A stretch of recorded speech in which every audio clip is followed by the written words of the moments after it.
Maraming nagtatanong, okay na daw ba yung 20 gallon sa flower horn hanggang tumanda ito?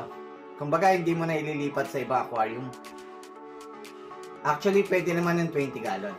At maraming flower horn keepers ang makaka-relate dito. However, kung gusto mong makita yung full potential ng flower horn mo, makita mo yung full length niya, at maging mas healthy ang flower horn mo, kailangan mong mag-invest ng mas malaking aquarium. Sa aking experience, meron akong kampa na 6 inches na nakalagay sa 20 gallon. Nung nakuha ng kapatid ko, niligay niya sa 80 gallon. Then after 6 months, nakita kong dumoble ang laki niya, pati na rin yung cock. Maaaring sabihin niyo na, di ba, humihinto yung cock development ng flower horn kapag matured na. Tama po yun.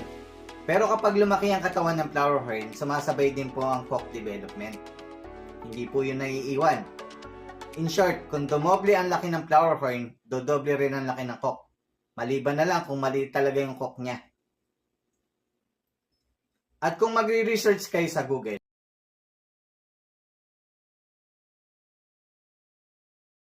bagamat kasya ang flower horn sa 20 gallon, ay hindi ibig sabihin na sapat na to. Para lang yung 500 pesos na budget pang Noche Buena. Bagamat magagawa natin ang paraan para magkasya, pero alam talaga natin na kulang.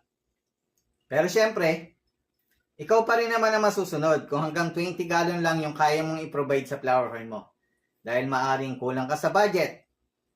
Wala kang malaking space sa bahay mo para sa malaking aquarium.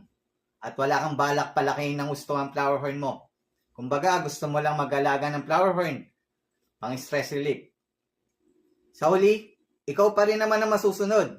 At least may idea ka na sa tamang sukat na aquarium para sa flower horn mo. Comment ka naman sa baba kung naka 20 gallon ka at happy ka na sa setup na to.